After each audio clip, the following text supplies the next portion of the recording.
நீங்கள் இப்போ வந்து ஒரு வீட்டுக்கு போகிறீங்கன்னு வச்சுக்கோங்க. அதாவது பத்திரிக்கைக்கோ ஏதோ விசேஷமோ இல்லை எதார்த்தமா சரி இங்கே வந்துட்டோம் இவங்க வீட்டுக்கு போயிட்டு வந்துடுவோம் அப்படின்னு போகிறீங்கன்னு வச்சுக்கோங்க. அந்த வீட்டுக்காரங்களே உங்களை சாப்பிட்டு போங்க அப்படி சொல்லிடுவாங்க. அதுக்கு ஒரு வழி இருக்காது. எப்படின்னு கேட்குறீங்களா? சொல்கிறேன் கேட்டுக்கோங்க. அதாவது நீங்கள் போகிறீங்களா, போனீங்க முன்னாடி அவங்கள பார்த்தாலும் அப்படியே லைட்டாக வீட்டுக்குள்ளே போயிடணுங்க. வெளியே நின்று பேசக்கூடாது. வீட்டுக்குள்ளே போயிடணும். வீட்டில் போய் அப்படியே உட்கார சொல்லுவாங்க. உட்காந்து காய் போட்டு காப்பியை குடிச்சுப்புட்டு அதுக்கப்புறம் அப்படியே சரி வெளியெல்லாம் நல்லா தான் இருக்குது அப்படியே சுற்றி பார்த்துக்கிட்டு சமையல் கட்டு எங்கே இருக்குன்னு சமையல் கட்டு பக்கம் போயிடணுங்க.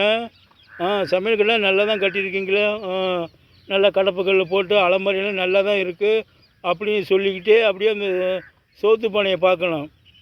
சோத்து பானையை பார்த்துட்டு ஆமாம் சாப்பிடலாம் பெரிய பானையாக ஆக்குறீங்களாட்டுக்கே அப்படின்னு சொன்னோம்னு வச்சுக்கோ. ஆமாங்க சின்ன பானை ஆக்கணும்னா பொங்கி வளைஞ்சிரும்.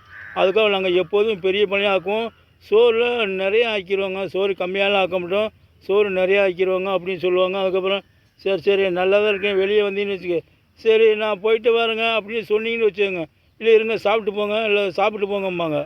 ஏன்னா சோறு பானையை பார்த்துட்டா வந்து சரி சாப்பிட சொல்லி ஆகணும், இல்லைன்னா நமக்கு ஒத்து வராது அவன் நினச்சிக்கிட்டே கிடப்பேன். பானை இவ்வளோ சோறு ஆக்கியிருக்காங்க ஒரு சாப்பிட்டு போன்னு ஒரு வாரத்தை சொல்லியே அப்படின்னு நம்மளை சொல்லுவான்ட்டு சாப்பிட்டு போங்கன்னு ஒரு தடவை சரி பரவாயில்லன்னு சொல்லுங்கள். அதுக்கப்புறம் சரி கொஞ்சமாக போடுங்கன்னு சொல்லுங்கள். அப்புறம் 10 ரூபாலாம் திரும்ப வாங்கிக்கலாம். ஏன்னா ஒரே முட்டை போட்டு தின்றாதீங்க. போட்டாங்கன்னா கொஞ்சமாக போடுங்கன்னு சொல்லுங்கள். மொதல் சொல்கிறப்ப கொஞ்சம் போடுங்கன்னு சொல்லுங்கள். அப்புறம் நைஸாக கொஞ்சம் அப்படி கேட்டு வாங்கிக்கலாம். எப்படி நல்லா இருக்குல்ல ஐடியா? உங்கள் வீட்டில் வந்து நீ அப்படி உடிவேலை கேட்குறீங்களா?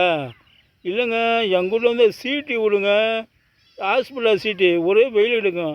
அப்படி யாரும் வந்தாங்கன்னா நாங்களாம் கூட்டிகிட்டு இங்கிட்டு வந்துடுவாங்க. வீட்டில் உட்கார முடியாதுங்க. சீட்டு ஒரே அழலாக அடிக்கும். பூரா வேர்த்து போயிடும். சட்டையே நனைஞ்சு போயிடும். சட்டை வீணாக போயிடும்.